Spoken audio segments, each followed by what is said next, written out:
Bonjour à tous, on se retrouve aujourd'hui dans une nouvelle vidéo YouTube où je vais aborder avec vous la démission. Je vais vous expliquer qu'est-ce qu'une démission, quelles sont les conditions légales pour poser une démission, quelles sont les conséquences d'une démission et dans quel cadre on peut se servir d'une démission quand on veut passer sur une évolution ou une reconversion professionnelle. C'est parti. Déjà, la démission, c'est quoi ?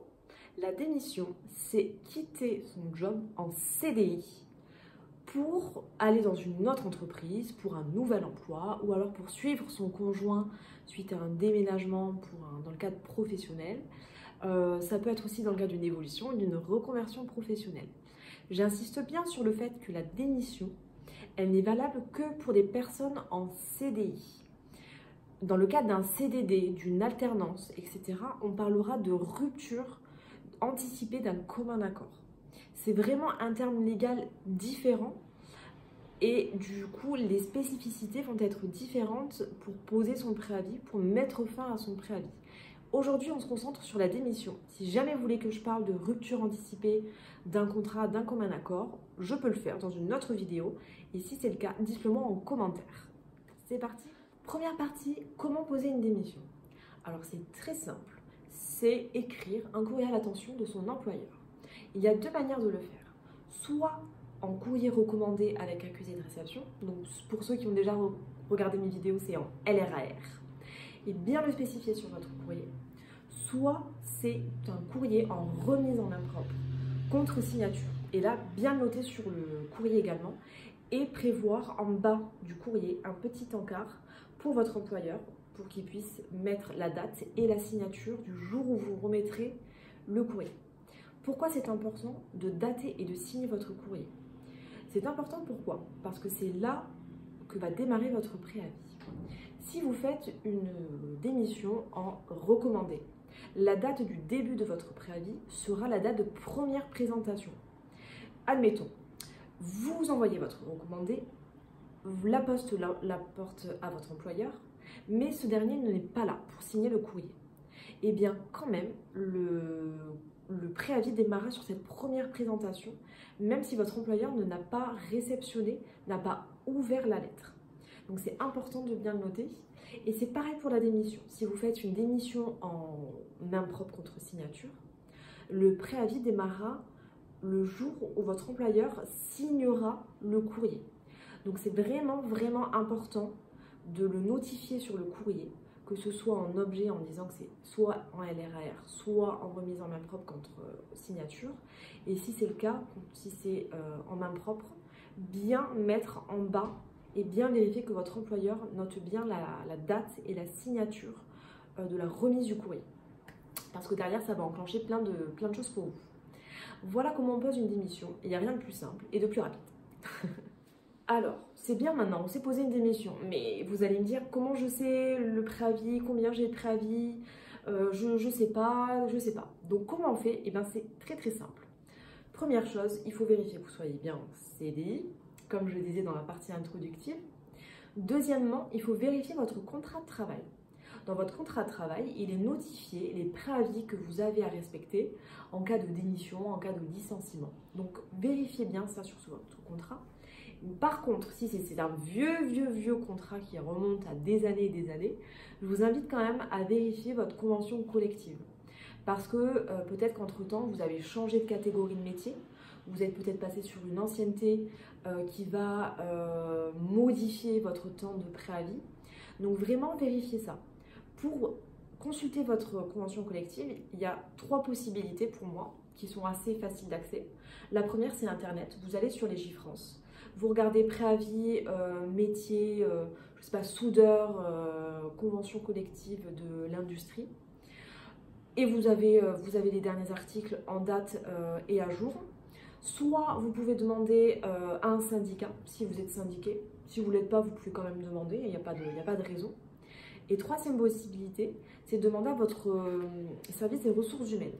Par contre, cette option, ça va mettre la puce à l'oreille de votre employeur. Donc si c'est une démission et vous avez toujours été transparent sur cette démarche et qu'il n'y a pas de surprise, bon, ben, n'hésitez pas à y aller. Par contre, si vous n'en avez pas parlé avant à votre employeur, Voilà, c'est à vous de faire le choix. Soit vous en parlez en même temps et vous expliquez les raisons, etc.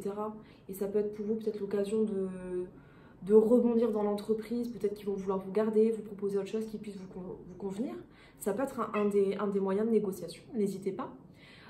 Soit vous ne voulez pas en parler, dans ces cas-là, je vous conseille de ne pas aller voir le service RH.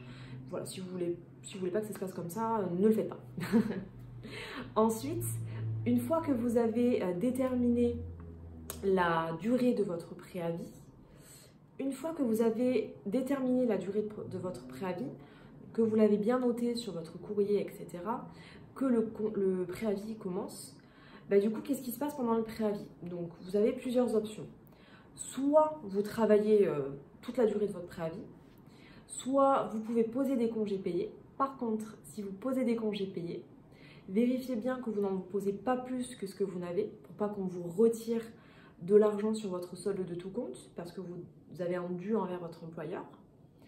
Et la deuxième chose, c'est que vérifiez bien et mettez-vous d'accord avec votre employeur que la durée de vos CP ne décale pas d'autant la fin de votre préavis. Et je m'explique. Parce que toute absence durant un préavis, que ce soit des congés, que ce soit un arrêt maladie, décale d'autant votre date de fin de préavis. Admettons, si jamais c'est pas du tout noté dans la réponse et dans la réponse de votre employeur, il faut leur demander et bien le faire écrire. Parce que si demain j'ai mon préavis, je démissionne et je ne suis pas censée partir dans un mois, mais qu'entre-temps je pose 15 jours de congé et qu'on n'a rien convenu par rapport à ça, eh bien l'employeur est tout à fait en droit de décaler de 15 jours votre fin de contrat. Et c'est pareil pour un arrêt maladie. Donc voilà, vérifiez bien ce point-là avec votre employeur. Et dernier point que je souhaite aborder avec vous sur cette partie préavis d'une démission, parce qu'il arrive souvent qu'il y ait des salariés qui souhaitent partir plus tôt, parce que leur futur employeur leur demande s'ils peuvent commencer plus tôt, parce qu'eux veulent avoir une coupure entre deux postes pour se reposer, prendre du temps avec leur famille, etc. Et donc du coup, dans ces cas-là, si vous souhaitez partir plus tôt, notez-le et demandez-le dans votre courrier de démission. C'est-à-dire que vous allez introduire et intégrer une phrase en demandant l'accord de votre employeur pour partir plus tôt, c'est-à-dire pour partir le 10 juillet au lieu du 15 août, etc. Par contre, votre employeur n'est pas obligé de répondre favorablement. Sachez-le. Donc s'il vous dit non, eh bien c'est comme ça et vous ne pouvez pas faire autrement. Voilà. Dernière partie de cette vidéo, c'est les conséquences de la démission. Première conséquence directe de la démission, c'est en termes de solde de tout compte. À la fin de votre préavis, vous allez recevoir un solde de tout compte où vous aurez vos indemnités de congés payés, s'il vous en reste, bien évidemment. Vous aurez les indemnités de préavis.